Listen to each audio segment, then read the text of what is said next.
Debate. నేను బ్రహ్మనాయుడు.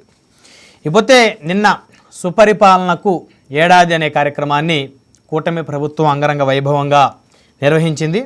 అయితే ఈ యొక్క కార్యక్రమానికి సంబంధించి కూటమి నేతలు అంటే పార్టీల అధినేతలుగా ఉన్నటువంటి నాయకులందరూ కూడా దాదాపుగా వైఎస్ఆర్ కాంగ్రెస్ పార్టీని టార్గెట్గా మాట్లాడినట్టు చాలా స్పష్టంగా అర్థమవుతుంది. గొంతులు కోస్తాం, కుతుకులు కోస్తామంటే చూస్తూ ఊరుకోం, పిచ్చి పిచ్చి మాటలు మాట్లాడొద్దు, ఇక్కడ సరదాగా ఎవరం లేం, చాలా దెబ్బలు తిని ఇక్కడికి వచ్చాం, రాజ్యాంగబద్ధంగా ఉంటాం, కూటమి ప్రభుత్వం మంచి ప్రభుత్వం, మెతక ప్రభుత్వం మాత్రం కాదు, పిచ్చి పిచ్చి వేషాలు వేస్తే నార తీస్తాం గుర్తుపెట్టుకోండి అన్నారు ఉప ముఖ్యమంత్రి జనసేన అధినేత పవన్ కళ్యాణ్. అదేవిధంగా రాజకీయం ముసుగులో నేరాలు చేస్తామంటే కుదరదు, గంజాయి పెంచినా, గంజాయి సేవించినా, అమ్మినా అదే మీకు చివరి రోజు అవుతుంది. అంటే ఎవరైతే గంజాయి పెంచుతారో, ఎవరైతే గంజాయి సేవిస్తారో, ఎవరైతే గంజాయి అమ్ముతారో వాళ్ళనైతే ఖచ్చితంగా వదిలిపెట్టే పరిస్థితే లేదు అని చెప్పేసి అయితే ముఖ్యమంత్రిగా చాలా స్పష్టంగా చెప్తూ ఉన్నారు. అదేవిధంగా గత పాలకులు ఒక్కరోజు కూడా గంజాయిపై రివ్యూ చేయలేదన్నారు ముఖ్యమంత్రి చంద్రబాబు నాయుడు. ఇకపోతే అసాంఘిక చర్యలను ఏమాత్రం సహించం అని చెప్పేసి చాలా స్ట్రాంగ్గా మరి కూటమి నేతలు వార్నింగ్ ఇచ్చారు. ఇటు నారా లోకేష్ చూస్తే 2019 నుంచి 2014 వరకు విధ్వంస పాలన సాగిందన్నారు. జూన్ 4 అనేది చరిత్రలో నిలిచిపోయే రోజు. జూన్ 4న గెలిచింది కూటమి పార్టీలు కాదు, ప్రజలు గెలిచారని చెప్పేసి అన్నారు. అదేవిధంగా ఉప ముఖ్యమంత్రి జనసేన అధినేత మాట్లాడుతూ ఎన్ని ఇబ్బందులు వచ్చినా కూటమి ఇలాగే కొనసాగుతుంది, దాదాపు 20 సంవత్సరాల పాటు ఈ కూటమి ప్రభుత్వం కొనసాగుతుందని చెప్పేసి, మొదటిసారి ఆయన ప్రభుత్వం కొనసాగుతుందని చెప్పేసి మాట్లాడారు. అదేవిధంగా చాలామంది అనుకుంటా ఉన్నారు, అంటే పెట్టుబడులు పెట్టడానికి ముందుకొచ్చేవారు కానీ, లేకపోతే ఎవరైతే వైఎస్ఆర్ కాంగ్రెస్ పార్టీ గత ప్రభుత్వం హయాంలో భయభ్రాంతులకు గురైన వాళ్ళు మళ్ళీ జగన్మోహన్ రెడ్డి వస్తే అనేటువంటి ప్రశ్నని చాలామంది లేవనెత్తుతూ ఉన్నారు. జగన్మోహన్ రెడ్డి ఇప్పట్లో రాడు, అది కళ, ఆయన మళ్ళీ అధికారంలోకి రావటం అనేది జరగదు, జగన్ని రానియను, 20 సంవత్సరాల వరకు కూటమి ప్రభుత్వం అధికారంలో ఉంటుందని చెప్పి తేల్చి చెప్పారు జనసేన అధినేత ఉప ముఖ్యమంత్రి పవన్ కళ్యాణ్ గారు. సో ఈ అంశాలను చర్చిద్దాం. ఇదే వాళ్ళ పవర్ డిబేట్, సుపరిపాలనకు ఏడాది. ఈ డిబేట్లో మనతో పాల్గొనడం కోసం పసుపులేటి సురేష్ గారు వైఎస్ఆర్ కాంగ్రెస్ పార్టీ నుంచి మనతో జూమ్కలు అందుబాటులో ఉన్నారు. అదేవిధంగా తిరుత్తని వేణుగోపాల్ గారు జనసేన పార్టీ నుంచి మనతో జూమ్కలు అందుబాటులో ఉన్నారు. అదేవిధంగా విజయకరణ్ గారు తెలుగుదేశం పార్టీ నుంచి మనతో జూమ్కలు అందుబాటులో ఉన్నారు. అదేవిధంగా మస్తాన్ రావు గారు రాజకీయ విశ్లేషకులు మనతో జూమ్కలు అందుబాటులో ఉన్నారు. రైట్, ముందుగా పసుపులేటి సురేష్ గారితో మాట్లాడదాం. సురేష్ గారు నమస్తే అండి.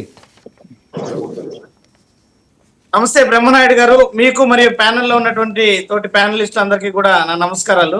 గొంతులు కోస్తాం, కుతుకలు కోస్తాం అని చెప్పేసి పిచ్చి పిచ్చిగా మాట్లాడితే తొక్కిపట్టి నార తీస్తానని ఉప ముఖ్యమంత్రి జనసేన అధినేత నిన్న సుపరిపాలనకు ఏడాది కార్యక్రమంలో చాలా స్ట్రాంగ్గా వార్నింగ్ ఇచ్చారు. ఆ వార్నింగ్ వైసీపీ కార్యకర్తలకి, వైసీపీ నేతలకి, వైసీపీ అధినేతకి అని చెప్పేసి ప్రజలు అనుకుంటున్నారు. మీరేమంటారు?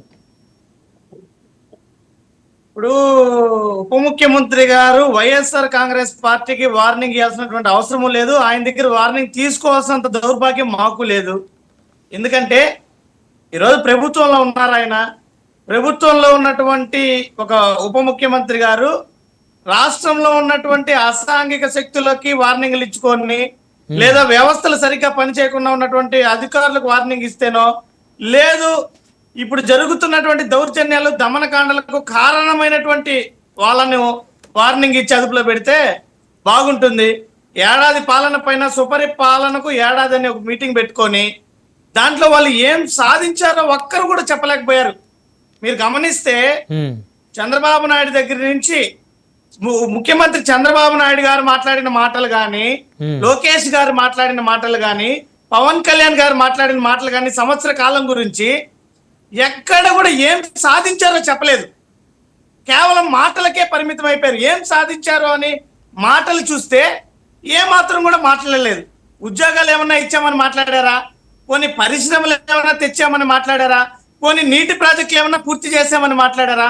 పోనీ ఏదైనా సంక్షేమం ఇచ్చిన అన్ని హామీలు అమలు చేసామని ఏమైనా మాట్లాడారా? ఏది కూడా స్పష్టత లేనటువంటి పని. మరి ప్రెజెంటేషన్ ఇచ్చారు, ఒక ప్రెజెంటేషన్ ఇస్తూ దీంట్లో అంశాలను ప్రస్తావిస్తూ ప్రతి అంశం కూడా ఇది చెయ్యాలి, ఇది మాట్లాడాలి, ఇది జరగాలని మాట్లాడారు, కానీ జరిగిన దాని గురించి చెప్పలే ఏడాదిలో. అదే జగన్మోహన్ రెడ్డి గారు ఒక 2-3 రోజుల క్రితము ఒక సుదీర్ఘమైనటువంటి పత్రికా సమావేశాన్ని ఏర్పాటు చేసి రాష్ట్రంలో ఉన్నటువంటి ఆదాయం గురించి, రాష్ట్రంలో ఉన్నటువంటి అప్పుల గురించి, రాష్ట్ర ప్రభుత్వం ఇస్తున్నటువంటి సంక్షేమ పథకాల అమలు తీరు గురించి స్పష్టంగా గణాంకాలతో వివరించారు సార్. రాష్ట్ర ఆదాయం 2019 నుంచి 24 వరకు ఎలాగుండేది, ఆ రోజు రాష్ట్రంలో ఏ రకంగా సంక్షేమ పథకాలు అమలు చేస్తాం, మరి రాష్ట్రంలో వచ్చే పరిశ్రమలు ఏ రకంగా ఉన్నాయి, అదే విధంగా ఉద్యోగ ఉపాధి అవకాశాలు ఏ రకంగా ఉన్నాయి, ఇవన్నీ కూడా ఒక స్పష్టమైనటువంటి లెక్కలు గణాంకాలు ఇచ్చి మరి అప్పటికి ఇప్పటికీ తేడాలు వివరించడం కూడా జరిగింది.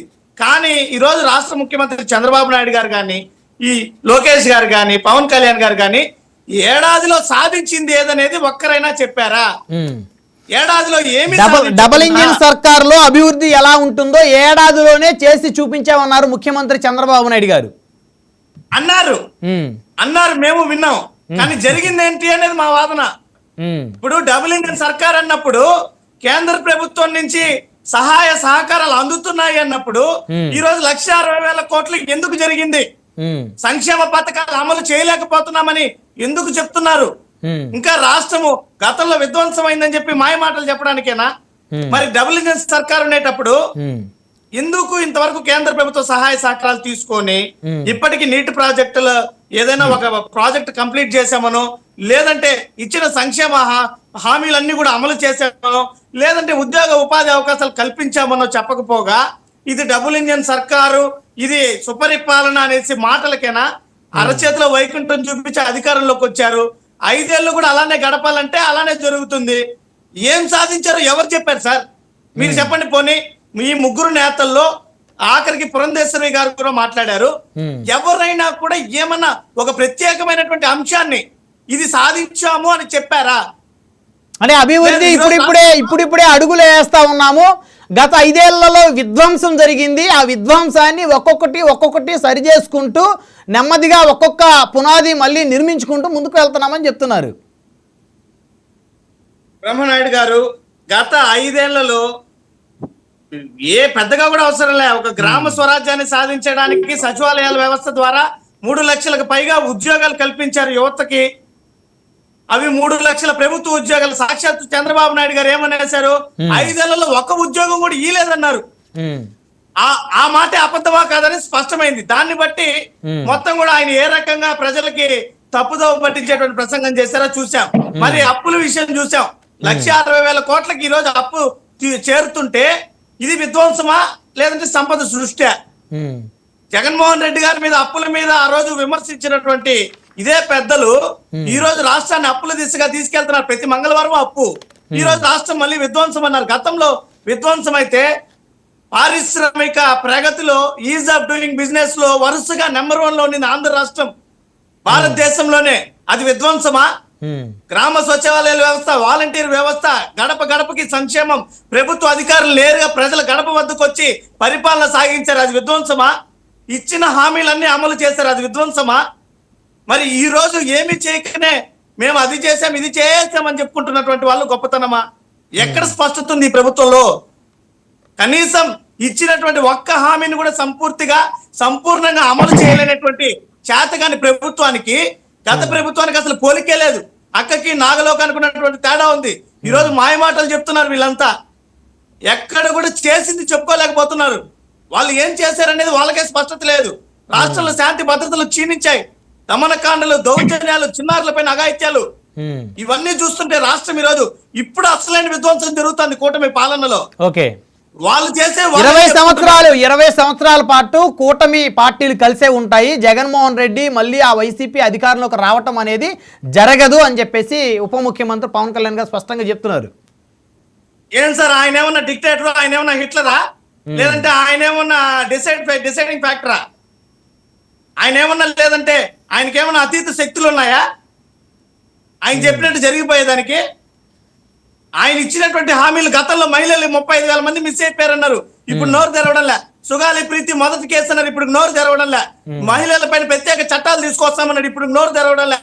కాపులకు 15,000 కోట్లు తీస్తామన్నాడు, ఇప్పుడు నోరు తెరవడంలే. ఆయన మళ్ళా వచ్చి చెప్పాలా, మేము వినాలా? ఇది రాష్ట్రానికి పట్టిన దౌర్భాగ్యం కాకపోతే? ఆయనకి కాలం చెల్లిపోయింది. ఎక్స్పైర్డ్ ఫ్యాక్టర్, ఎక్స్పైరీ అయిపోయినటువంటి ఫ్యాక్టర్ పవన్ కళ్యాణ్ గారు.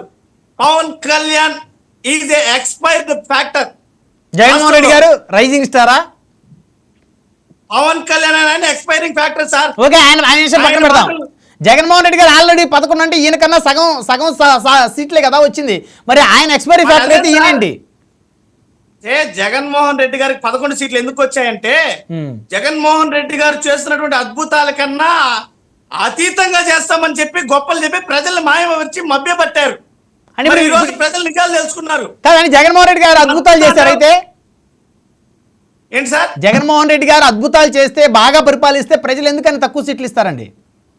మీకు విషయం అర్థం కాలేదు సార్. ఎవరైనా ఇప్పుడు 10 రూపాయలు వచ్చే చోట 100 రూపాయలు వస్తుందంటే 10 కాసు పెడతారా, 100 రూపాయలు కాసు పెడతారా? ఓకే, చంద్రబాబు నాయుడు గారు చెప్పింది, పవన్ కళ్యాణ్ గారు చెప్పింది అదే. ఈసారి మీరు ఈసారి 200 ఇస్తామని చెప్తారు. అయితే ఏంటండి, ఈసారి మీరు ఇంకా ఎక్కువ హామీలు ఇస్తారు వీరికన్నా? మేము హామీలు ఇవ్వాల్సిన పని లేదు సార్. ప్రజలు తెలుసుకున్న నిజాలతో మాకు ఈ రోజు అధికారం వస్తుంది. 2029లో ప్రజల్ని ఈ రోజు వంచారు వీళ్ళందరూ. ఈ నిజాలు ఇప్పటికే తెలుసుకున్నారంటారు. రైట్, మళ్ళీ వస్తాను. సురేష్ గారు వందని మాట్లాడదాం. మంత్రుడు విజయ్ కిరణ్ గారు ఉన్నారు తెలుగుదేశం నుంచి. విజయ్ కిరణ్ గారు, గుడ్ ఈవినింగ్ అండి. గుడ్ ఈవినింగ్ అండి. మీకు ప్యానెల్ సభ్యులకి, అదే విధంగా ఎన్డీఏ కూటమి సభ్యులకి సంవత్సరం పూర్తి చేసుకున్న శుభ సందర్భంగా రాష్ట్రం సర్వతోముఖాభివృద్ధి చెందుతున్నటువంటి ఈ అద్భుత తరుణంలో, అమృత గడియల్లో అందరికి కూడా శుభాకాంక్షలు, శుభాభినందనాలు అందరికి కూడా తెలియజేసుకుంటూ, సోదరుడు చాలా విషయాలు చెప్పాడు. అన్నింటినీ క్లుప్తంగా చెప్తా, ఎక్కువ టైం తీసుకోను. చెప్పండి. వైఎస్ఆర్ కాంగ్రెస్ పార్టీకి ఎన్డీఏ కూటమి నక్కకి నాగలోకానికి ఉన్నటువంటి తేడా ఉందని చెప్పాడు. వాస్తవం చెప్పాడు. ఎందుకంటే వాళ్ళు 1000 రూపాయలు పెన్షన్ పెంచడానికి 5 సంవత్సరాలు పడితే, మా ప్రభుత్వం వచ్చినాక ఎట్ ఏ టైం 4000 రూపాయలు పెన్షన్ చేసినటువంటి దమ్మున్నటువంటి, ప్రజల పైన ప్రేమ ఉన్నటువంటి ప్రభుత్వం మా ప్రభుత్వం. ఈ ప్రభుత్వం ఏం చేసింది అంటారు? ప్రజలకి స్వేచ్ఛ కలిగించింది. మీ అణచివేత నుంచి, అక్రమాల నుంచి, దౌర్జన్యాల నుంచి, దాడుల నుంచి, అన్నిటి నుంచి కూడా విముక్తి, స్వేచ్ఛ కలిగించినటువంటి ప్రభుత్వం. ఇంకొక మాట, పవన్ కళ్యాణ్ గారి గురించి మాట్లాడుతా ఉన్నారు. మీరు పవన్ కళ్యాణ్ గారి గురించి ఎంత తక్కువ మాట్లాడితే మీకు అంత ఆరోగ్యం బాగుంటది. ఒకటి. రెండోది, పవన్ కళ్యాణ్ గారు ఏమైనా డిక్టేటరా, లేకపోతే డిక్టేటర్ కాదండి. ప్రజల యొక్క బ్యాకింగ్ ఉన్నటువంటి నాయకుడు, ప్రజల యొక్క మన్నలు పొందినటువంటి నాయకుడు, ప్రజలని ఒక దిశా నిర్దేశం చేయగల నాయకుడుగా గుర్తింపబడినటువంటి నాయకుడు పవన్ కళ్యాణ్ గారు. ఏది చెబితే అది చేయటానికి సిద్ధంగా ఉన్నటువంటి జన సైనికులు. ఆ పవన్ కళ్యాణ్ గారి పవర్ దెబ్బకే మీ పవర్ ఊడింది అనేటువంటి వాస్తవాన్ని గుర్తించుకుంటే మీ ఆరోగ్యానికి చాలా మంచిది. తర్వాత ఇంకా ఏదో చెప్తా ఉన్నారు ప్రజాబలం గురించి. ఇప్పుడు సార్, ఏ రాజకీయ పార్టీకైనా ప్రజాబలమే అంతిమం. ప్రజాబలం పోగొట్టుకొని, ప్రజల విశ్వాసం పోగొట్టుకొని, మీకు కనీసం ప్రతిపక్ష హోదా కూడా లేకుండా చేసినప్పటికి కూడా ఎంత దారుణంగా సోదరుడు మాట్లాడాడంటే, ప్రజల కంటే ఏదో డబ్బులు ఎక్కువ ఇస్తున్నారు కాబట్టి ఎటు పడితే అటు పోతారు. ప్రజల యొక్క వారి గౌరవాన్ని భంగం కలిగించేలాగా మాట్లాడారు. నేను తీవ్రంగా ఖండిస్తా ఉన్నాను. ప్రజలు యాచకులు కాదు, శాసనకర్తలు. మా లోకేష్ బాబు గారు చెప్పారు, ఈ విజయం ఏదో ఎన్డీఏ కూటమి కాదు, ప్రజలది విజయం. ప్రజలు డబ్బులు ఎవరిస్తే వాడు చేసేవాళ్ళు కాదు, లేదు నువ్వు పథకాలు ఇచ్చావని ఓట్లు వేసేవాళ్ళు కాదు. ఇప్పుడు కూడా మేము గొప్పలు చేస్తామని చెప్పి ప్రజలు మభ్య పెట్టారని చెప్పా. అంటే ఆశ చూపించారు, ఆశ చూపించారు అన్నారు. నువ్వు ఎన్ని అబద్ధాలు, నేను సైలెంట్ గా విన్నాను, వినండి.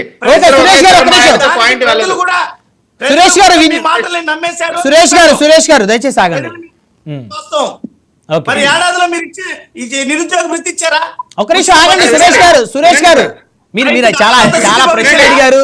ఆ పెన్షన్ ఇచ్చాం, దివ్యాంగుల పెన్షన్ రెట్టింపు చేశాం, 16,347 మెగా డిఎస్సీ ఎగ్జామ్స్ కండక్ట్ చేసి వాటిని అపాయింట్మెంట్ స్టేజ్ లో ఉంది. మీ హయాంలో ఒక్కటంటే ఒక్క డిఎస్సీ ఇవ్వలేదు. ల్యాండ్ టైటిలింగ్ లాంటి నల్ల చట్టాలను తీసేసాం. 203 అన్నా క్యాంటీన్లు. పేదవాడు అన్నం తింటే అన్నం తినకుండా నోటికాడు ముద్దలు లాగేసి ఆ అన్నా క్యాంటీన్ దగ్గర పోలీసు పహారా పెట్టి పేదవాడికి అన్నం లేకుండా చేసినటువంటి ఆ ఘోరమైన పరిపాలన విముక్తి కలిగించి మళ్ళీ అన్నా క్యాంటీన్లు పెట్టాం. విశాఖ ఉక్కుకి 11,400. సురేష్ గారు మీరేమడిగారు? ఏం సాధించారు ఏడాదిలో అన్నారు. వారిని చెప్పనివ్వండి, చెప్తున్నారు కదా, మళ్ళీ అడిగిందని చెప్పండి అని ఏం చెప్తారు? మీరేమడిగారు? ఏడాదిలో మీరేం సాధించారు అన్నారు.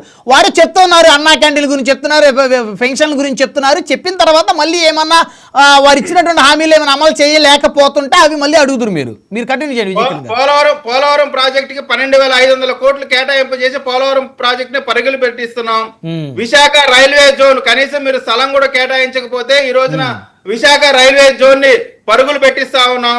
తల్లికి వందనం హామీ మీరు చేసినటువంటి క్రూరమైనటువంటి కార్యక్రమం, బిడ్డలు ఎంతమంది ఉంటే అంతమందికి ఇస్తానని చెప్పి ఒక్కరికే ఇచ్చి వివక్షకి గురి చేసినటువంటి ఆ విద్యా వ్యవస్థలోనే అద్భుతంగా అందరికీ ఎంతమంది పిల్లలు ఉంటే అంతమంది పిల్లలకి సపోర్ట్ గా ఈ ప్రభుత్వం ఉంది. ఎందుకంటే అండి, సంక్షేమ కార్యక్రమాల్లో దీర్ఘకాలికమైనటువంటి సంక్షేమం, తాత్కాలికమైనటువంటి సంక్షేమం రెండు ఉంటాయండి.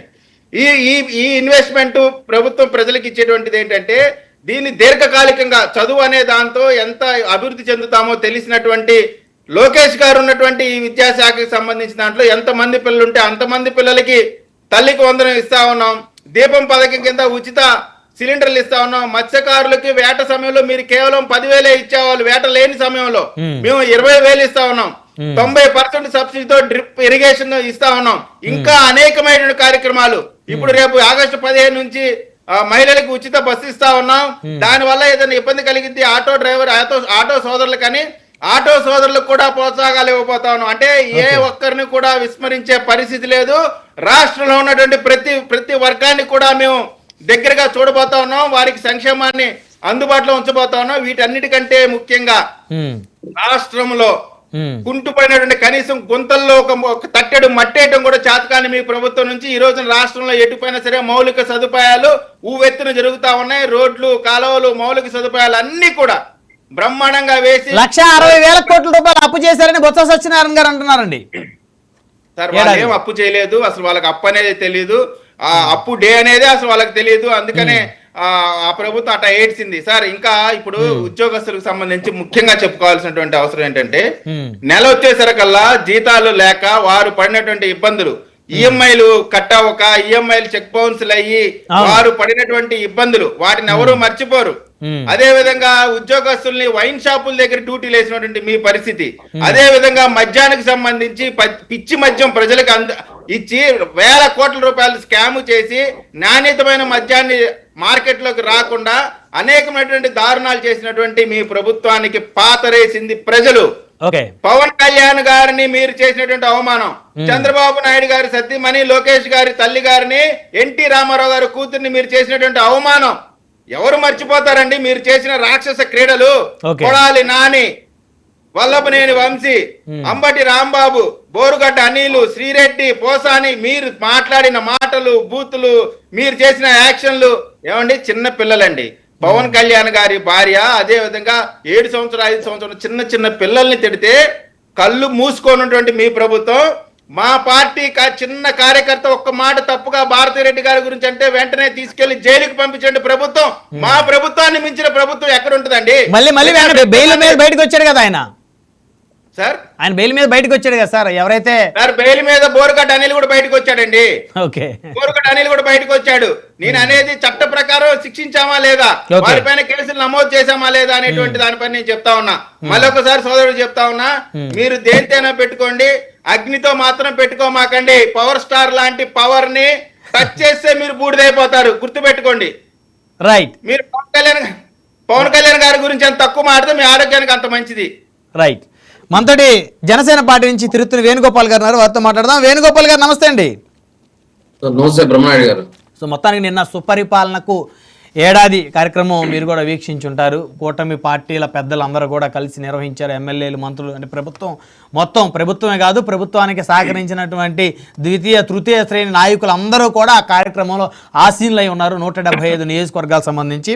సో అయితే ముఖ్యమంత్రి గారు, ఉప ముఖ్యమంత్రి గారు, మరి నారా లోకేష్ గారు, పురంధేశ్వర్ గారు వీరే కీలకం కాబట్టి ఆ కూటమిలో వారు సో ఈ సంవత్సరంలో వారు చేసినటువంటి అభివృద్ధి కార్యక్రమాల గురించి, అదేవిధంగా ప్రతిపక్షం మీద ఆటోమేటిక్గా విమర్శలు సహజమే కాబట్టి విమర్శలు చేశారు. సో ఇక రోజా గారు దాని మీద స్పందించారు. వైసీపీ యువత పోరు కార్యక్రమంలో రోజా గారు పాల్గొన్నారు. ఏడాది పాలనలో ఒక్కరికి ఉద్యోగం ఇవ్వలేదు. లోకేష్ని సీఎం చేయడానికి చంద్రబాబు తపన పడుతున్నారు. నాగబాబుకు మంత్రి పదవి కోసం పవన్ ప్రయత్నిస్తున్నారు. గతంలో గబ్బర్ సింగ్ డైలాగులు చెప్పి ఇప్పుడు పవర్ రబ్బర్లా మెలికలు తిరుగుతున్నారు. ప్రత్యేక హెలికాప్టర్లు కొంటున్నారు. నిరుద్యోగ భృతికి మాత్రం డబ్బులు లేవు అంటున్నారు. ఇచ్చిన హామీలు నిలబెట్టుకోలేకపోవడం బాధాకరం అన్నారు. ఇక్కడ సరే, ఇక రాజకీయ విమర్శలు అంటే సర్వసాధారణమే. ప్రత్యేక హెలికాప్టర్లు కొంటున్నారు అని అన్నారంటే హెలికాప్టర్లు ఎవరు కొన్నారు నాకు అర్థం కాలేదు. రాష్ట్రంలో కొత్తగా బ్రహ్మనాయుడు గారు, మీకు అదే విధంగా ప్యానెల్ లో పాల్గొంటున్న రాజకీయ పార్టీ నాయకులు అందరికీ, విశ్లేషకులకి, అదే విధంగా 1990 ప్రేక్షకులందరికీ నా నమస్కారం. బ్రహ్మనాయుడు గారు వైఎస్ఆర్సీపీ నాయకులకి ఏదంటే కళ్ళు కనపడడం లేదు, చెవులు వినపడడం లేదు. నిన్న సుపరిపాలన గురించి చంద్రబాబు నాయుడు గారు అయితేనేమి, లోకేష్ గారు అయితేనేమి, పవన్ కళ్యాణ్ గారు అయితేనేమి స్పష్టంగా చెప్పారు. ఈ సంవత్సరంలో మేము అంతా చేశామని చెప్పలేదు, కానీ ఎక్కువే చేశాము అని చెప్పి స్పష్టంగా చెప్తూ, అదే విధంగా పెన్షన్లు ఏ విధంగా 34,000 కోట్లు ఇవ్వడము, అన్నా క్యాంటీన్ గురించి, ఉచిత గ్యాస్ గురించి, మెగా డిఎస్సి గురించి, అదే విధంగా ల్యాండ్ టైటిలింగ్ యాక్ట్ ని రద్దు గురించి, అదే విధంగా ఉద్యోగస్తులు జీవో 115 రద్దు గురించి, టీచర్లకు ఉద్యోగస్తులకు 1వ తేదీ జీతాలు ఇవ్వడం గురించి, తల్లికి వందనం ఏదైతే 8,500 కోట్లు ఇవ్వడము, అదే విధంగా 20,000 కిలోమీటర్లకి రోడ్లు మరమ్మతులు చేయడము, ఇలా ప్రతి ఒక్కటి స్పష్టంగా చెప్పుకుంటూ పోతుంటే వీళ్ళు పత్రికలు చదవరు, ఏదైతే వాళ్ళ సాక్షిలో రాసుకునేది మాత్రమే చూసుకుంటారు, దాన్ని నమ్ముతారు. కానీ వేరే పత్రికలు కానీ, వేరే టీవీలు కానీ, ఏ న్యూట్రల్ గా ఉండే కానీ, న్యూట్రల్ లేనివి కానీ ఏదో చూడ పరిస్థితి లేదు. కాబట్టి వీళ్ళకి కళ్ళు కనపడదు, చెవులు వినపడదు, ఏమీ చేయలేదు అని చెప్తున్నారు. అది అన్ని చేసామని చెప్పలేదు, చేశాం, సంవత్సరం చేయాల్సిన దానికన్నా ఇంకా ఎక్కువే చేశాము, ఇంకా చేస్తామని చెప్పి స్పష్టంగా చెప్పారు. అదే విధంగా హెలికాప్టర్లు కొంటారు, విమానాలు కొంటారు, ఏదో ఆరోపణ చేసి బురద జల్లేసి కడుక్కోవడం అనేది కాదు. ఈరోజు ఏదైతే ప్రజలకి హామీ ఇచ్చారో ఒక్కొక్కటి మన ఆర్థిక పరిస్థితిని చూసుకొని ఒక్కొక్కటి హామీలు నెరవేరుస్తూ ఆగస్టులో ఆర్టీసీ బస్సులు, అదే విధంగా రైతుకు సంబంధించింది, అదే విధంగా తల్లిలకు 18 సంవత్సరాల నుంచి 60 ఏళ్ల వరకు 1500 ఇవ్వాల్సింది అన్ని స్పష్టంగా ఒక్కొక్కటి ఇస్తామని చెప్తున్నారు. కానీ వీళ్ళ ఆవేశం కట్టాలు తెంచుకునేస్తుంది. ఈ 11 సీట్లు వచ్చింది మనం ఇంకా 4 సంవత్సరాలు ఏ విధంగా వీళ్ళతో పోరాడాలి, వీళ్ళు అన్ని ఇచ్చేస్తే ఎట్లా అని చెప్పేసి వీళ్ళు చెప్తున్నారు. మీరు అన్ని ఇస్తున్నారు, అన్ని ఇవ్వటం వల్ల వారు జలసీగా ఫీల్ అవుతున్నారంటారా? ఖచ్చితంగా. ఇప్పుడు జగన్మోహన్ రెడ్డి గారు కూడా హామీలు ఇచ్చారు, సిపిఎస్ రద్దు అన్నారు. మళ్ళీ ఆ సిపిఎస్ రద్దు ఎందుకు 5 సంవత్సరాలు కనీసం ఉద్యోగస్తులు కూర్చోబెట్టి 5 నిమిషాలు చర్చ చేయలేకపోయాడు జగన్మోహన్ రెడ్డి గారు. అదే విధంగా ప్రత్యేక హోదా గురించి అనేక ఉద్యమాలు చేశారు రాష్ట్ర విభజనప్పటి నుంచి, మరి హోదా ఎందుకు తేలేకపోయాడు? అదే విధంగా మద్య నిషేధం అన్నాడు, అదే విధంగా నిరుద్యోగులు జనవరి 1 క్యాలెండర్లు అన్నారు, అదే విధంగా ఇంట్లో ఎంతమందికి ఉంటే అంతమందికి అమ్మఒడి ఇస్తానని చెప్పాడు. జలయజ్ఞంలో ఏదైతే 5 సంవత్సరాలు కానీ ఏదైనా ఒక జలయజ్ఞం ఒక ప్రాజెక్ట్ అన్న ఓపెన్ చేయడం జరిగింది కొత్తగా. ఇలా చెప్పు, అమరావతి రాజధాని అన్నాడు, ఆ తర్వాత 3 రాజధానుల పైన స్టాండ్ నిలబడ్డాడు. ఇటు చెప్పుకుంటూ 1.25 లక్షలు ఉన్నాయి. మరి చేసుంటే ఎందుకు 11 సీట్లు ఇచ్చారు రాష్ట్ర ప్రజలు? మళ్ళీ ఏదో డబ్బుకి ఏదో వీళ్ళు 100 ఇస్తామన్నారంట, వాళ్ళు 1000 ఇస్తామన్నారంట, అందుకని 1000కి ఓటేశారంట. ఇదంతా ప్రజాస్వామ్యాన్ని కించపరిచి మాట్లాడడం తప్ప ఇక్కడ ఎక్కడా కానీ ప్రజాస్వామ్యాన్ని ఇప్పుడు మనం చేస్తుంటే 11 సీట్లు మనకి ఎందుకు ఇస్తారు? మనం రాష్ట్ర ప్రజలకు ఇచ్చిన హామీలు నెరవేర్చలేదు. అదే విధంగా ఏదైతే 5 సంవత్సరాలు ప్రతిపక్షాలు కానీ మమ్మల్ని విమర్శిస్తే వాళ్ళపైన తిట్టడము, వాళ్ళపైన బూతులు మాట్లాడడం, వాళ్ళు జైల్లో పెట్టడం, వాళ్ళపైన కేసులు పెట్టడము, వాళ్ళు జైలుకి పంపించడం, ఇవి తప్ప మనం చేసింది ఏముంది? దానికే రాష్ట్ర ప్రజలు మనకు 11 సీట్లు ఇచ్చారు. వాళ్ళ పని వాళ్ళు చేసుకుంటూ ప్రతిపక్షాలు విమర్శిస్తానా, అధికారంలో ఉండే వాళ్ళు మన పని మనం చేసుకుంటూ పోతా ఉండాలి. ఇప్పుడు 20,000 కిలోమీటర్ల రోడ్లు మరమ్మతులు జరిగాయని చెప్పేసి ఉప ముఖ్యమంత్రి గారు అన్నారు. అంటే ఎక్కడెక్కడ సార్, ఏ ప్రాంతం, రాష్ట్ర వ్యాప్తంగా కలిపి 20,000 కిలోమీటర్ల ఎట్లా? అంటే మరమ్మతులు ఏంటి? ఆల్రెడీ ఉన్నటువంటి రోడ్లు పాడైపోయి అక్కడక్కడ గుంటలు పడితే వాటిని మళ్ళీ మరమ్మతులు చేశారా? బ్రహ్మనాయుడు గారు పంచాయతీరాజ్ శాఖ మంత్రిగా ఉండి పవన్ కళ్యాణ్ ప్రతి గ్రామానికి ఒక కొత్త రోడ్డు వేయాలి సంవత్సరం వేయడము, అదే విధంగా రాష్ట్ర వ్యాప్తంగా 20,000 కిలోమీటర్ల రోడ్లకు మరమ్మతులు ఇవ్వడము, ఇలాంటివన్నీ చేశారు కాబట్టి చెప్తున్నాం. అదే ఇంకో విషయం ఏమిటంటే, ఈ రోజు ఒక అధికారంలో ఉండేటప్పుడు ఆ విధంగా ఒంటిది పోకడితో వాళ్ళని నాయకులు ఎవరైతే మాట్లాడుతున్నారో వాళ్ళంతా నాని గాని, పేలు నాని గాని, కోడల నాని గాని, ఇటు రకరకాల వాళ్ళందరినీ వెనకేసుకొని రావడము, వాళ్ళు బూత్లో మాట్లాడుతున్నా వాళ్ళని సమర్థించడము, వాళ్ళని ఏమి ఆపమని చెప్పకపోవడంతో ఆ 11 సీట్లు రావడం. ఇప్పుడే ప్రతిపక్షంగా ఉండి ఏం చేస్తున్నారు? ఎవరైతే రౌడీజం చేస్తున్నారో, ఎవరైతే గూండాయిజం చేస్తున్నారో, ఎవరైతే గంజాయి అమ్ముతున్నారో, ఎవరు మహిళలపైన అత్యాచారాలు చేస్తున్నారో వాళ్ళంతా పోయి ఓదారుస్తూ డెమోక్రసీ అంట. అంటే డెమోక్రసీని కాపాడే వాళ్ళందరూ. అదే విధంగా పుష్ప డైలాగ్ కొట్టి డెమోక్రసీ అంటాడు. అంటే ఏంటి, ఎవరిస్తున్నారు ఈ డైలాగులు? 2014 నుంచి 2019 వరకు పనిచేసిన జగన్మోహన్ రెడ్డి ఎక్కడ అధికారం వచ్చిన అధికారంలోనూ ప్రతిపక్షంలో ఉండే జగన్మోహన్ రెడ్డి గారి మైండ్ సెట్ ఏంది? ఆ రోజు ప్రజల మధ్యలో ఉండి ప్రజల కోసం పోరాటాలు చేసిన వ్యక్తి అధికారం వచ్చిన తర్వాత ప్రతి సంవత్సరం జనవరి, అక్టోబర్ రచ్చబండి అంటాడు, కానీ ఒక్క రోజు కూడా బయట వచ్చింది లేదు, ప్రజల సమస్య తెలుసుకోలేదు, వాళ్ళకి నెరవేర్చింది లేదు. అంటే ఆయన ప్రతిపక్షంలో ఉంటేనే బయటకు వస్తాడు, రోడ్ల మీదకి వస్తాడు, అధికారంలో ఉంటే అసలు ప్రజలకు కనపడ్డంటారా? ఇప్పుడు కూడా అంతే కదా. ఇప్పుడు కూడా జనం ఇప్పుడు వేల మంది జనాల్ని తోలించుకుంటూ వారిని తొక్కిసాడుకొని మారి కార్యకర్త మేము చంపామంటాడు ఏందా బొత్స సత్యనారాయణ. రాంబాబు మా కార్యకర్త మేము చెప్పాము, మా కార్యకర్తలు మేము చెప్పుకుంటాం అంటాడు ఏంది. లేదు చంపుకుంటామని అని వాళ్ళు ఎందుకు అన్నారు అనలేదు ఆ మాట. అది వక్రీకరించినట్టు ఉంటుంది మీరు అలా చెప్తే. మన చనిపోయింది మా కార్యకర్త, సో మీరెందుకు అంతగా మాట్లాడుతున్నారు అన్నారు, కానీ మా కార్యకర్తను మేము చంపుకుంటాం అనే మాట అనలేదు. ఎందుకంటే అలాంటి ఇష్యూస్ చాలా సెన్సిటివ్ ఇష్యూస్. మనం 11 సీట్లు కూడా దిగజార్చే ప్రయత్నం తప్ప ఇలాంటివన్నీ వ్యతిరేకించాలి జగన్మోహన్ రెడ్డి గారు. తెలుసో తెలియకుండా కారు కింద పడింది, ఇది తప్పు అయిపోయింది, క్షమాపణ చెప్తున్నాను, దానికి ఏదో నేను అపాధి చేస్తున్నాను అని చెప్పి వదిలేప్పుడు కార్యకర్తలు మేము చంపుకుంటాము, తెలుగుదేశం వాళ్ళు చంపినావా, అది కరెక్టే అలా అనకూడదు.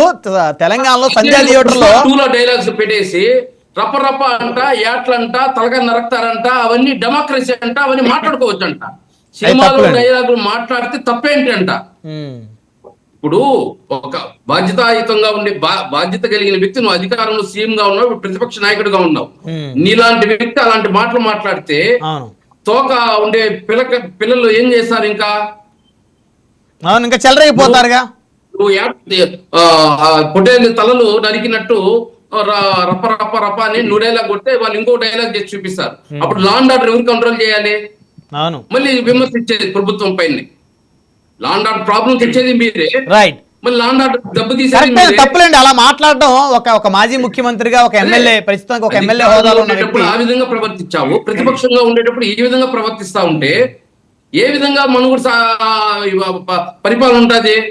ఈరోజు లా అండ్ ఆర్డర్ ప్రాబ్లం ఖచ్చితంగా జగన్మోహన్ రెడ్డి గారు దెబ్బతీస్తున్నారు. ఇలాంటి మాటలన్నీ మాట్లాడకూడదు. ఓకే, మళ్ళీ వస్తాను మీ దగ్గరికి. మస్తాన్ నగర్ నా రాజకీయ విశ్లేషకులు. మస్తాన్ నగర్, గుడ్ ఈవినింగ్ అండి. Good evening sir. Good evening. So ఎలా జరిగిందంటారు సుపరిపాలనకు ఏడాది? అంటే అసలు నిజంగానే ఈ ఏడాది సుపరిపాలన అని చెప్పేసి కూటమి పార్టీల నేతలు అంటే వాళ్ళు పెట్టుకుంటే సరిపోయిద్దా టైటిల్? ప్రజలు అనుకోవాలి కదా, ప్రతిపక్షాలు కూడా అంగీకరిస్తారు. ఎంతమంటే ఎంత మంచి చేసినప్పటికీ ఇందాక వేణుగోపాల్ గారు అన్నట్టు మేము మంచి చేస్తామని చెప్పేసి అన్ని అమలు చేసేస్తామని వారి జలసీ తోటి ఏదో ఒక ఇష్యూని రెచ్చగొట్టేస్తా ఉన్నారని చెప్పేసి అన్నారు. సార్ ప్రతిపక్షాలకు కామన్ అనుకోండి. అయితే సుపరిపాలన అని వాళ్ళు పెట్టుకోవచ్చా సార్ మస్తానా గారు? ఖచ్చితంగా అండి, దీన్ని చెప్తాను నేను. ఇప్పుడు 99 టీవీ వీక్షకులకు, ప్యానెల్లో ఉన్న పెద్దలకు, మీకు కూడా గుడ్ ఈవినింగ్. ఇప్పుడు సుపరిపాలన జరుగుతుందా లేదా, కూటమి సర్కారు విజయం సాధించిందా లేదా అనేది వాళ్ళు చెప్పారు, ప్రజలు చెప్పాలి, ప్రజల నుంచి రావాలి. నిన్న మొత్తం అదంతా ఏంటంటే వాళ్ళు ఏం చేశారు, మేము చప్పట్లు కొట్టుకుంటాం అంటే కొన్ని అంగీకరించాల్సిన వాస్తవాలు కూడా ఉన్నాయి. బట్ అంత విపరీతమైన చప్పట్లు కొట్టుకు మిశ్రమంగా ఉండదనేది చెప్పచ్చు. ఎందుకంటే వాళ్ళు జగన్మోహన్ రెడ్డి అరాచకాలు చేశారని, దౌర్జన్యాలు చేశారని, ఆయన అనేక హామీలు ఏదైతే ఇచ్చారో అవన్నీ నెరవేర్చలేదని ప్రజలకు చెప్పిన నేపథ్యంలో వాళ్ళు అధికారంలోకి వచ్చిన పరిస్థితి ఉంది. సో వాళ్ళు ఇప్పుడు హామీలు అమలు చేస్తున్నారా, పరిపాలన మీద పట్టు సాధించారా, లేదా ఆంధ్రప్రదేశ్ లో అభివృద్ధి పదంలో దూసుకెళ్లేలా చేయగలుగుతున్నారా, లేదా ఇరిగేషన్ ప్రాజెక్టులు ఎలా ఉన్నాయి, లేదంటే విశాఖ స్టీల్ ఎలా ఉంది, ప్రత్యేక హోదా పరిస్థితి ఏంటి, రైల్వే జోన్ ఎంతవరకు వచ్చింది, ప్రకటనకు మాత్రమే పరిమితం అవుతుందా, పోలవరం నిజంగానే పరుగులెట్టిస్తున్నారా? ఎందుకంటే డయాఫ్రమ్ వాళ్ళ నేపథ్యంలో అది ఇంకా నడుస్తుంది. అదేవిధంగా మనకి చెప్పాలంటే వాళ్ళకి సంబంధించి పునరావాస ప్యాకేజీలు కూడా ఇంకా అమలు చేయట్లేదు, ఇవన్నీ ఉన్నాయి. సో మొత్తంగా చూస్తే ఏంటంటే సుపరిపాలన ఏదో ఘన విజయాలు సాధించేసాం. ఇప్పుడు పవన్ కళ్యాణ్ గారు ఏదైతే చెప్పారో 20 ఏళ్ళు అధికారంలో, అది జగన్మోహన్ రెడ్డి గారు ఏదైతే గతంలో అహంకారం పూర్తిగా చెప్పారో 30 ఏళ్ల పాటు మేము అధికారంలో ఉంటాం అనేది అలాంటివి సూచిస్తాం. సో జగన్మోహన్ రెడ్డి గారు 30 ఏళ్ళ అధికారంలో ఉంటామంటే ఒప్పుకోలేదు ప్రజలు. అసలు ఆ రోజు చాలా పెద్ద, అప్పుడు పెద్ద చర్చ జరిగింది. 30 ఏళ్ళు మీరు ఎలా ఉంటారు అధికారంలోకి, మీ ఇష్టమేనండి, మీరే నియంతలా 30 సంవత్సరాలు ఎలా ఉంటారని అందరూ మాట్లాడారు. సో అదే 20 సంవత్సరాల పాటు జగన్మోహన్ రెడ్డి గారు రారు అని బహిరంగంగా ఈయన చెప్పటం అనేది నిజంగా కొంతమంది దాన్ని వ్యతిరేకిస్తా ఉన్నారు. కొంతమంది కాదు సార్, కొంతమంది కాదు. జగన్మోహన్ రెడ్డి గారు చెప్పిన దాన్ని ఏ విధంగా అయితే వ్యతిరేకించారు, పవన్ కళ్యాణ్ గారిని కూడా అదే విధంగా వ్యతిరేకించారు. ఎందుకంటే వాళ్ళు ఇంకా గొప్ప విపరీతమైన సూపర్ హిట్ అనే సినిమా పరిభాషలో చెప్పాలంటే అది సూపర్ హిట్ ప్రభుత్వం లాగా అదేమి అంత ఇదేం లేదు. ఎందుకంటే ఇంకా చాలా బాధ్యతలు ఉన్నాయి వాళ్ళ మీద. ఎందుకంటే వాళ్ళు చెప్పినట్టు మనం ఒక పక్కన అప్పుల్లోకి వెళ్ళిపోయాము. అవును. కేంద్ర ప్రభుత్వం నుంచి ఇంకా పెద్ద ఎత్తున నిధులు తీసుకురావాల్సి ఉంది. ఆ నిధుల్ని అవును. ఒక పక్కన రాజధాని నిర్మాణం అనే పెద్దది ఎత్తుకున్నారు. ఇవన్నీ జరగాల్సి ఉంది. ఇవి చేయకుండా అంటే ఇప్పుడు మీరు అన్నట్టు ఇప్పుడు కిరణ్ గారు అన్నట్టు వాళ్ళు పెన్షన్లు పెంచారు, రోడ్లు వేశారు. అదేవిధంగా కొన్ని పరిశ్రమలు కూడా వస్తా ఉన్నాయి. లేదంటే కేంద్ర ప్రభుత్వం నుంచి నిధుల విషయంలో కొంతవరకు పాక్షికంగా విజయం సాధించారని చెప్తారండి. పాక్షికంగానే సాధించారు. ఎందుకంటే మన డిపెండెన్సీ సర్కార్ ఉన్నప్పుడు ఇంకా పెద్ద ఎత్తున నరేంద్ర మోడీ గారిని అడిగి నిధులు యోగాకి తీసుకురావటమే కాదు, ఓకే మంచిదే, యోగా అనేది మన సంస్కృతిలో భాగం, అది కూడా ప్రజలందరికీ అవేర్నెస్ చేశారు. అదే రీతిలో ఆయన్ని ఇక్కడికి అమరావతి తీసుకొచ్చినట్టు, యోగాకి తీసుకొచ్చినట్టు ఆ కేంద్రం నుంచి నిధులు వరద పారించేలాగా చేయించాల్సిన బాధ్యత కూడా వాళ్ళ మీద ఉంది. సో ప్రజలు వాళ్ళ మీద ఎక్స్పెక్టేషన్స్ ఎక్కువ పెట్టుకున్నారు. పవన్ కళ్యాణ్ గారికి పలుకుపడింది అంటున్నాము, చంద్రబాబు నాయుడు గారు ఆయన మళ్ళీ తిరిగి చక్రం తిప్పుతున్నారు, ఎందుకంటే కేంద్ర ప్రభుత్వం మన మీద డిపెండెన్సీ అని చెప్తా ఉన్నారు. ఇవన్నీ నేపథ్యంలో ఇప్పుడు వాళ్ళు ఏదైతే చేశారో అవి సరిపోవట్లేదు ప్రజలకి. ఇంకా పెద్ద ఎత్తున ఎక్స్పెక్టేషన్స్ ఎక్కువ ఉన్నాయి, వాటిని రీచ్ అవ్వాల్సిన అవసరం ఉంది. ఇంకో విషయం ఏంటంటే ఇదే సందర్భంలో నేను ఇంకో చెప్తాను, ప్రతిపక్ష నేతగా జగన్మోహన్ రెడ్డి గారు కూడా అంటే ప్రతిపక్ష హోదా ఇచ్చారా లేదా పక్కన పెడితే ప్రధాన పార్టీ అదే కాబట్టి నేను ప్రతిపక్ష అనాలి తప్పదులేండి, ఎందుకంటే ఇంకా ఆయనే కదా. ప్రతిపక్ష నేతగా ఆయన ప్రజలు ఆయన పక్కనే ఉన్నారని రుజువు చేసుకుంటాం అనేది పక్కన పెట్టేసేసి ఆయన రైతుల దగ్గరికి వెళ్ళారండి. రైతు సమస్య ఏంటి, వాడు ఎంత కోరుకుంటున్నాడు, అతను కోరుకుంటున్న గిట్టుబాటు ధర ఎంత కల్పించలేకపోయింది ప్రభుత్వం, కేంద్ర ప్రభుత్వం దానిలో ఎంత మనకి సహకారం అందించట్లేదు. ఇప్పుడు పొగాకు ఉంది, కేంద్ర ప్రభుత్వం ఖచ్చితంగా సహకరించాల్సిన అవసరం ఉంది. సో మామిడి రైతులు ఉన్నాయి అక్కడ చిత్తూరులో పెద్ద ఎత్తున పారబోసేస్తున్నారు పంటలు. సో అక్కడ పరిస్థితి ఏంటి, ఆయన వెళ్ళి ఆ 100 మంది రైతులను పరామర్శ సరిపోతుందండి. ఆ చుట్టుపక్కల నియోజకవర్గాల వాళ్ళందరినీ 40,000 మందిని 30,000 మంది తేవాల్సిన అవసరం లేదు. రాజశేఖర రెడ్డి గారు ఉన్నప్పుడు ఆయన బల ప్రదర్శనలు ఏం చేయలేదు. ఆయన రైతుల దగ్గరికి వెళ్ళేవాళ్ళు, ఆ 1000 మందో 500 మందితో మాట్లాడేవాళ్ళు, సమస్యను ఎక్స్పోజ్ చేసేవాళ్ళు. ఇప్పుడు మనకి ఎక్కడ ఏం జరుగుతుంది ఇక్కడ లోపం, జగన్మోహన్ రెడ్డి గారి దగ్గరికి వెళ్ళేటప్పుడు ఏంటంటే ఆయన సమస్యలను అయితే గుర్తిస్తున్నారు ప్రతిపక్షంగా. అయితే ఆయన వెళ్ళిన ప్రతి చోట నా బలం అనేది చూపించుకోవాలనే ఒక ఫార్ములాను అనుసరిస్తున్నారు. అది తప్పంటా నేను. ఇప్పుడు చిత్తూరు ఇప్పుడు మిర్చి రైతుల దగ్గరికి వెళ్ళారు, అక్కడ రైతులు జనాలు ఏమక్కర్లా, 1000 మంది ఏమక్కర్లా, ఆయన ఎప్పుడు క్రౌడ్ పుల్లరే. అతను గతంలో సిద్ధం సభలు చూసాం, లక్షలాది మంది వచ్చారు, దాన్ని ప్రత్యేకంగా చెప్పుకోవాలి. మరి అలాంటప్పుడు ప్రభుత్వం ముందుగానే కాస్త మేల్కొని, ఎందుకంటే ఇంటెలిజెన్స్ రిపోర్ట్ ఆ మాత్రం ఉండదా, ఒక మాజీ ముఖ్యమంత్రి పార్టీ అధినేత వస్తున్నప్పుడు మరి భద్రతని పెంచాలి అని చెప్పేసి, తొక్కిసలాట్లు ఇలా జరుగుతాయని చెప్పేసి ప్రభుత్వం ఆ మాత్రం అక్కడ ఉన్నటువంటి పోలీసు అధికారులు ఆ మాత్రం ఆలోచించలేకపోయారా మస్తాన్ రావు గారు? ఖచ్చితంగా అండి, ఎందుకంటే ఇక్కడ నేను పోలుస్తా, గతంలో చంద్రబాబు నాయుడు గారు ఇట్లాంటి సభలు పెట్టినప్పుడు స్టాంపేడ్ సంఘటనలు జరిగినాయి, ఇట్లాంటి సంఘటనలు కూడా జరిగినాయి. ఎవరు క్రౌడ్ మొబిలైజింగ్ జరిగినప్పుడల్లా అలాంటి సంఘటనలకు ఆస్కారం ఉంటది.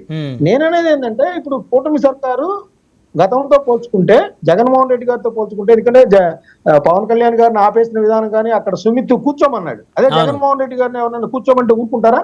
కాదు కదా. ఆయన హోటల్లో నిర్బంధించారు, ఆయన రాజమండ్రి వెళ్దామంటే వెళ్ళనివ్వలేదు. ఇప్పుడు ఆ పరిస్థితి లేవు. ఇప్పుడు పోలీస్ అధికారులు కూడా అంటే ఆ రోజు అంటే ఆయన పవన్ కళ్యాణ్ గారు ఎలాంటి పదవులు చేయలేదు కాబట్టి ఆయన అప్పటికి ఒక పార్టీ అధినేత, ఒక హీరోగా చూశారు. ఒక మాజీ ముఖ్యమంత్రిని పోలీసు ఒక సాధారణ డిఎస్పీ వచ్చి మీకు కూర్చోండి లేకపోతే మిమ్మల్ని ఎలో చేయమని ధైర్యంగా మాట్లాడే పరిస్థితి ఉండదు అనుకుంటా ఈయన విషయంలో. అట్లా కాదు సార్, అట్లా కాదు రమణారెడ్డి గారు, అది వాళ్ళతో సంబంధం లేదు. ఇప్పుడు కేఏ పాల్ గారికి ఒక రకమైన క్రౌడ్ వస్తుంది, పవన్ కళ్యాణ్ గారికి ఒక రకమైన క్రౌడ్ వస్తుంది, లోకేష్ గారికి వెళ్ళినప్పుడు, జగన్ గారికి వెళ్ళినప్పుడు ఎవరి అభిమానులు రీత్యా వాళ్ళ క్రౌడ్ గ్యాదరింగ్ జరిగింది. ఖచ్చితంగా అంత 1000 మంది వస్తున్నప్పుడు ఒక చిన్న హీరో వచ్చినా కూడా అది వాళ్ళ బాధ్యత, పోలీసులు ఖచ్చితంగా చేయాల్సిందే. నేననేది ఏంటంటే గత ప్రభుత్వంలో ఆ విధమైన అరాచకాలు చేశారు, మీరు అవన్నీ చేయట్లేదు, మీరు సులభంగా అందరిని ఎక్కడికి పడితే అక్కడికి పంపిస్తున్నారు, నిరసన ప్రదర్శనలు చేయనిస్తున్నారు. మళ్ళీ ఆ విషయంలో మళ్ళీ ఎందుకు మీరు మళ్ళీ ఉదాసీనంగా వ్యవహరిస్తున్నారు? జగన్మోహన్ రెడ్డి గారు కూడా భద్రత ఇవ్వండి, ఆయనకి ఏదైతే చెప్పేస్తుందో అదంతా చెయ్యండి. మళ్ళీ ఆయనకి భద్రత ఇవ్వలేకనే మీకెందుకు ఆ విధంగా చేయటము? అవును, ఆయన ఖచ్చితంగా చెప్పండి, భద్రత అయితే ఖచ్చితంగా ఇవ్వాల్సిందే. నేననేది ఏంటంటే జగన్మోహన్ రెడ్డి గారు కూడా భద్రత ఇవ్వాల్సిన బాధ్యత ఏమో ప్రభుత్వం మీద ఉంది. జగన్మోహన్ రెడ్డి గారు కూడా సమస్య మీద దృష్టి కేంద్రీకరించడం ద్వారా చాలా వాడికి ఆయనకి మేలు జరిగే అవకాశాలు ఉంటాయి. అంతేగాని ఉనికిని చాటుకోవాలంటే అవును, ఇప్పుడు బల ప్రదర్శనకి ఇది సమయం కాదు కదా సార్, ఇంకా ఎన్నికలు 4 సంవత్సరాలు ఉన్నాయి. అదే నేను అంటాను. అది ఆయన ఆ పందా మార్చుకుంటే కనుక ఖచ్చితంగా అదే విధంగా ప్రభుత్వం కూడా ఆయనకి భద్రత కల్పించాలి. ప్రజలు నిర్ణయిస్తారండి. ఎవరేం చెప్పినా మాయ మాటలు చెప్పినా 2019లో ఎలా నిర్ణయించారు, 2024లో అలా నిర్ణయించారు. ఇప్పుడు ఖచ్చితంగా ఇప్పుడు రపరప నరుకుతాం, గొంతులకు వస్తామంటే మక్కెలు ఎరగదని కూర్చోబెడతా అని ఉప ముఖ్యమంత్రి అన్నారు. అది ఎవరిని ఉద్దేశించి అన్నట్టు మస్తానరావు గారు? దీనిలో ఖచ్చితంగా ఎటువంటి సందేహం లేదు. అది జగన్మోహన్ రెడ్డి గారు ఉద్దేశించి ఆయన ఏదైతే జగన్మోహన్ రెడ్డి గారు వ్యాఖ్యలు చేశారో దానికి కౌంటర్ గా, ఎందుకంటే కూటమి సర్కార్ ఎప్పుడు కూడా జగన్మోహన్ రెడ్డి గారికి కౌంటర్ ఇవ్వాలంటే పవన్ కళ్యాణ్ గారినే దానికి ప్రయోగిస్తూ ఉంటారు. పవన్ కళ్యాణ్ గారు రియాక్ట్ అవ్వాల్సి వస్తూ ఉంటది. అయితే ఆయన ఏమంటారంటే, ఆయన ఒక విషయం చెప్పారు, సినిమా నటుడిగా అయితే చెప్పారు, సినిమాలో చేయటం వేరు, ప్రజాస్వామ్యయుతంగా చేయటం వేరు, అది కుదరదు. అది నేను సినిమా నటుడు గమనించాను కాబట్టి నాకు తెలుసు. కాబట్టి ఆ విధంగా సినిమాలో డైలాగులు ఇక్కడ చెప్తే కుదరదు, అలా చేస్తే ఆయన నార తీస్తా ఉన్నారు. కానీ ఇంకేదైనా వ్యాఖ్యలు చేసినా కూడా ఆయన వైఎస్ఆర్సీపీని జగన్మోహన్ రెడ్డి గారిని ఉద్దేశించి చేశారంటున్నా ఎటువంటి సందేహం లేదు.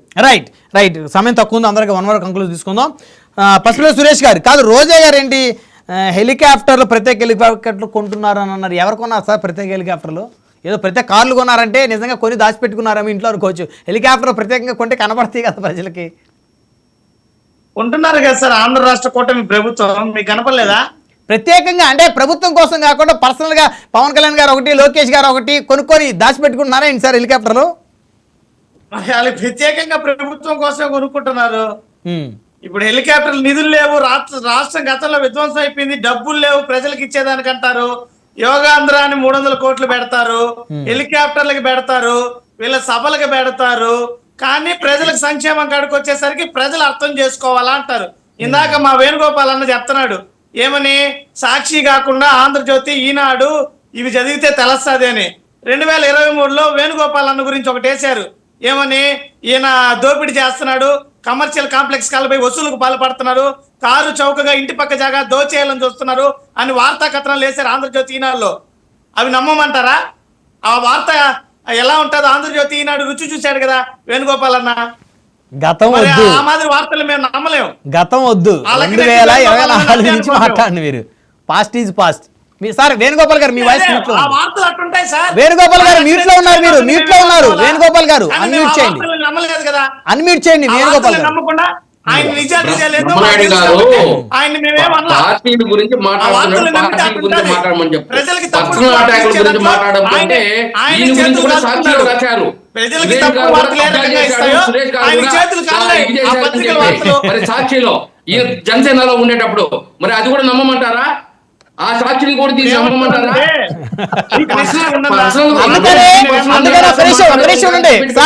గతం వద్దు, గతం వద్దు. 2024 జూన్ 2 నుంచి రాజకీయ ప్రయోజనాలు దాని గురించి చర్చ జరగాలి.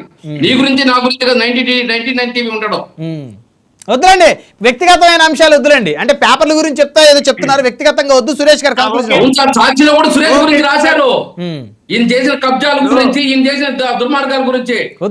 మేమంతా నమ్మేమా సార్? వద్దులండి, గతం తవ్వద్దు, తవ్వుకోవద్దు. ఇప్పుడు ఒకటే సార్ ఆయన చెప్పాడు ఏమని, ఆ సంక్షేమ పథకాలు ఇచ్చేసాం, ఈ సంక్షేమ పథకాలు ఇచ్చేసాం. 1 by 1 తీసుకోండి, మీరే ఒక 4 పథకాలు తీసుకోండి. ఇప్పుడు పెన్షన్ గురించి మాట్లాడారు సోదరు విజయ్ కిరణ్ గారు. పెన్షన్ 50 సంవత్సరాలు ఎస్సీ ఎస్టీ బీసీ మైనార్టీలకి 50 సంవత్సరాలకు పెన్షన్ అన్నారు, ఇవ్వలేదు. 66,30,000 ఉండే పెన్షన్ 63 లక్షలకు వచ్చేస్తాయి. 66 లక్షల నుంచి 63 లక్షలు తగ్గాయి పెరగాల్సిన పెన్షన్లు. దాని గురించి మాట్లాడరు. కొత్త పెన్షన్లు ఇవ్వాలి ఆ సంవత్సరంలో, దాని గురించి మాట్లాడరు. ఫ్రీ బస్సు అన్నదాత సుఖీభావ ఎగిరిపోయింది, తల్లికి వందనం ఎగిరిపోయింది. సంవత్సర పాలనలో జరగనివి జరిగాయనట్టు చెప్పండి. తల్లికి వందనం ఇచ్చింది ఇప్పుడు కదా, ఈ ఏడాది కదా. రైట్ సురేష్ గారు, సమయం లేదు. విజయ్ కిరణ్ గారు కంక్లూజన్ ఇవ్వండి. నేను ఒకటే చెప్తున్నా, సంవత్సరంలో ఈ ప్రభుత్వం సాధించింది ఇచ్చింది ఏమీ లేదు. రైట్ సురేష్ గారు, సమయం లేదు. వారు సాధించినది చెప్పారు. విజయ్ కిరణ్ గారు కంక్లూజన్ జగన్మోహన్ రెడ్డి గారి పరిపాలనలో అన్ని చేస్తామని చెప్పారు, పరిస్థితి సురేష్ గారు ఒక నిమిషం క్రాస్ టాక్ వద్దండి. సురేష్ గారు క్రాస్ టాక్ వద్దు, లోకేష్ గారి నాయకత్వంలో రాజకీయ పరమైనటువంటి ఎటువంటి నీడా పడకుండా మంచి వాతావరణంలో పిల్లలు చదువుకోవాలనే ఉద్దేశంతో బ్యాగులు కానివ్వండి, బట్టలు కానివ్వండి, ఎక్కడ కూడా రాజకీయ పరమైనటువంటి ఇది లేకుండా చక్కగా చేసినటువంటి లోకేష్ గారు చేసినటువంటి అద్భుతమైన కార్యక్రమం. దాంతో పాటుగా ఆ రోజు గతంలో కొడాలి నాని మంత్రిగా ఉండి అహంభావంతో గర్వంతో సన్నబియ్యం ఎవరిని అమ్మ మొగుడిచ్చాడా అనేటువంటి గర్వంతో మాట్లాడేటువంటి ఆ నాయకుడు ఇక్కడ పేదలకి చదువుకున్నటువంటి స్కూల్కి వచ్చే ప్రతి ఒక్కరికి కూడా సన్నబియ్యంతో భోజనం పెడుతున్న అద్భుతమైన నాయకుడు మా లోకేష్ బాబు గారు, మా ఎన్డీఏ కూటమి. అటువంటి అద్భుతమైనటువంటి కార్యక్రమాలు. అదే విధంగా అంబేద్కర్ గారికి తీవ్రమైనటువంటి అవమానం కలిగించినటువంటి జగన్మోహన్ రెడ్డి గారి ప్రభుత్వం ఆయన పేరు తీసి జగన్మోహన్ రెడ్డి గారి పేరు పెట్టుకుంటే మా లోకేష్ గారి నాయకత్వంలో విదేశీ విద్యకి తిరిగి అంబేద్కర్ గారి పేరు పెట్టి లోకేష్ గారు నిజమైన అంబేద్కర్ వాది, అంబేద్కర్ ని గౌరవించేవాడు, రాజ్యాంగాన్ని గౌరవించే నాయకుడు లోకేష్ గారిని నిరూపించినటువంటి ప్రభుత్వం. చంద్రబాబు నాయుడు గారు లోకేష్ గారిని సీఎం చేయాలని చెప్పేసి చూస్తున్నారని చెప్పేసి మాజీ మంత్రి రోజా గారు అంటున్నారు. నిజమా సార్? సార్, రోజా అనే మాటలకి దాని గురించి పెట్టుకోవటం అంటే ఇంకంతకంటే దౌర్భాగ్యం ఇంకోటి లేదండి. ఆమె మాట్లాడే మాటలు ఆమెకి నిజంగా ఆమె నాయకురాలుగా జగన్మోహన్ రెడ్డి గారు గుర్తించడమే తప్ప ప్రజలు గుర్తించలేదు. వాళ్ళ నియోజకవర్గంలోనే చెప్తా ఉన్నారు మాకు పట్టిన దరిద్రం ఐరన్ లెగ్ పోతే బాగుందని చెప్పి ఉద్యమాలు చేశారు. అటువంటి రోజా ఏ మాట అయినా సరే ఆమె నోట్లో నుంచి వచ్చే మాట ఒక్కటి కూడా సక్రమంగా గాలి మాటలు చెప్పడంలో రోజా గారు సిద్ధహస్తులు. వేణుగోపాల్ గారు నాగబాబు గారు మంత్రి పదవి కోసం పవన్ కళ్యాణ్ గారు ప్రయత్నిస్తున్నారన్నారు రోజా గారు. ఒక్క విషయం అండి, వేణుగోపాల్ గారు కంక్లూజన్ అండి. బ్రహ్మనాయుడు గారు రోజా గారి కథ చూస్తున్నాం. ఏదైతే ఆరోపణ చేస్తారు వాళ్ళు బురద జల్లేస్తారు, కడుక్కోమని చెప్తారు. ఈ రోజు హెలికాప్టర్ కొన్నా ఏది కొన్నా అది ఏమి అన్ఆథరైజ్ కాదు కదా. ఏం జగన్మోహన్ రెడ్డి గారు కిలోమీటర్ కి 2 కిలోమీటర్కి హెలికాప్టర్లు వాడలేదా? ఇక్కడ లోకేష్ గారు ముఖ్యమంత్రి అవుతాననేది తప్పే. అదే విధంగా ఎన్డీఏ కూటమిలో హెలికాప్టర్లు వాడతామన్నా తప్పే. వీళ్ళైతే ఏమైనా వాడచ్చు, వీళ్ళైతే ఏమైనా చేయొచ్చు, కానీ వేరే పార్టీలు మాత్రం ఏమి చేయకూడదు. వీళ్ళు చేస్తే మాత్రం అది ఇంకా మాట్లాడకూడదు.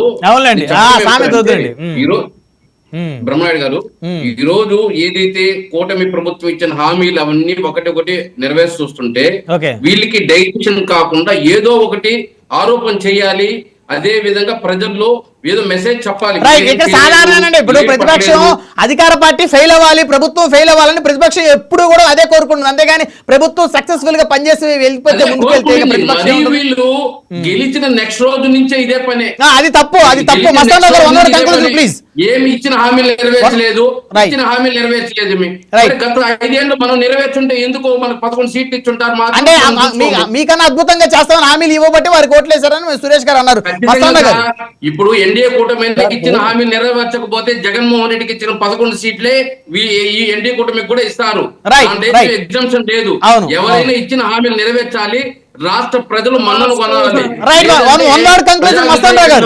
ఈ విధంగానే ఉంటారు. ఇప్పుడు కూటమి ప్రభుత్వం ఇప్పుడు సురేష్ గారు చెప్పిన దాంతో కూడా నేను వివేదిస్తాను. ఎందుకంటే ఇప్పుడు తల్లికి వందనం ఇస్తున్నారు, దానిలో లోపాలు ఏంటో చెప్పండి. అసలు వాళ్ళు ఏం చేయట్లేదంటే తప్పు కదా. అవును అవును వాళ్ళు ఎక్కడ లోపం ఉంది? ఫలానా విద్యార్థులకు అందలేదు, ఫలానా 10 లక్షల మందికి అందలేదు. ఆ 10 లక్షల మందిని మీరు చైతన్యవంతం చేయండి. ప్రభుత్వం అర్హులు ఎంతమంది ఉన్నారు, అనర్హులు ఎంతమంది ఉన్నారు, ఏ ప్రాతిపదికన అందలేదు, అసలు అమలు చేయలేదని ఎదురుదాడి ఎందుకు? అవును అవును ఎగ్జాంపుల్ కొన్ని ప్రొఫైల్స్ తీసుకొని కొన్ని ప్రొఫైల్స్ ఇస్తే పలాని వ్యక్తులకు అందలేదు, వైట్ రేషన్ కార్డు ఉన్న పలాని వ్యక్తులకు రాలేదు అని చెప్పేసి చెప్పొచ్చు. ఒక నిమిషం చెప్తాను. అట్లాగా సార్ పెన్షన్ అదే సార్ 66 లక్షల మంది అన్నారు, 63 లక్షల మంది తగ్గారన్నారు. వాళ్ళు తీసుకురండి, జనం నిలదీయండి, ఎంఆర్ఓ ఆఫీస్ దగ్గరికి వెళ్ళి నిలదీయండి, ధర్నాలు చేయండి, నిరసనలు చేయండి, శాంతియుతంగా చేయండి, శాంతియుతంగా నిరసనలు చేయండి. తొక్కిసలాట కాకుండా మనుషులు తొక్కించకుండా కార్లతోటి శాంతియుతంగా నిరసన చేయండి. లేదు శాంతియుతంగా చేయండి సార్ చక్కగా. సార్ అది మాత్రం ఒప్పుకోండి. గతంలో వైసీపీ ప్రభుత్వంలో హౌస్ అరెస్టులు చేసేవాళ్ళు మీరు చూపిండి, హౌస్ అరెస్టులు చేశారని అక్కడ పేపర్ లో వార్తలు చూపిండి. చెప్తారు మీరు ఆ గతంలో సురేష్ గారు ఈసారి మీరు హౌస్ అరెస్ట్ అయినప్పుడు మిమ్మల్ని లైవ్ లోకి తీసుకుంటాను. మీరు హౌస్ అరెస్ట్ నిజంగా మిమ్మల్ని చేస్తున్నారా లేకపోతే కావాలని మీరు చెప్తున్నారా అని వీరికి అనుమానాలు ఉన్నాయి కూటమి నేతలకి.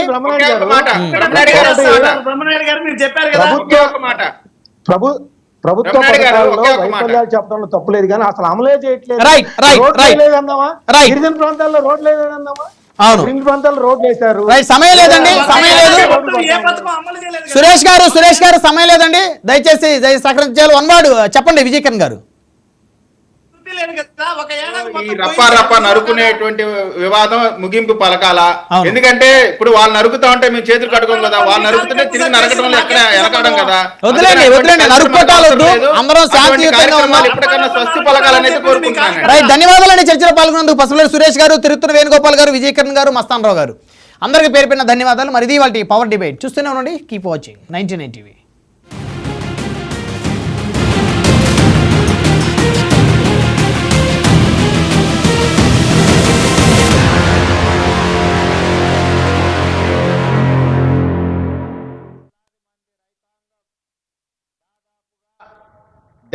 లక్షల కుటుంబాలు 1,49,00,000 ఎకరాల